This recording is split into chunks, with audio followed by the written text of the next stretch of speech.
কোথাও গেলে চায়না পাড়ে দেখলে মন যদি খারাপ হয় তাকে ভালো হয়ে যায়। কেন বলো তো?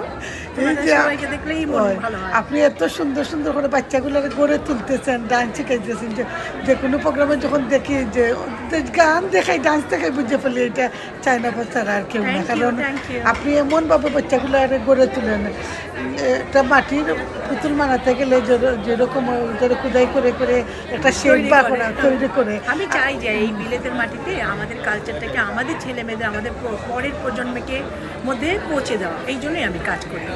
আপনাদের মতো মানুষ আছে দেখেই কিন্তু কমিউনিটিতে এখনো কিন্তু আমরা বাংলাদেশকে রিপ্রেজেন্ট করতে পারতেছি, বাংলাদেশকে আমরা প্রমোট করতে পারি। তাই না? সবারই দায়িত্ব। এটা আপনি সবাই বুঝে না। তুমিও করো তো, তুমিও তো করছো অন্যভাবে, এক একদিন এক এক সেক্টর থেকে আমরা। আপনারা সবাই বাংলাদেশকে প্রমোট করবেন।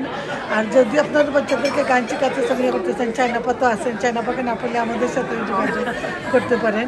সবাইকে অ্যাটলিস্ট বাচ্চাগুলোকে বাংলা শিখাবেন, ডান্স এগুলো শিখুক না শিখুক, বাংলার জন্য শিখে, এটা আপনাদের মাথায় শেখানো খুবই দরকার।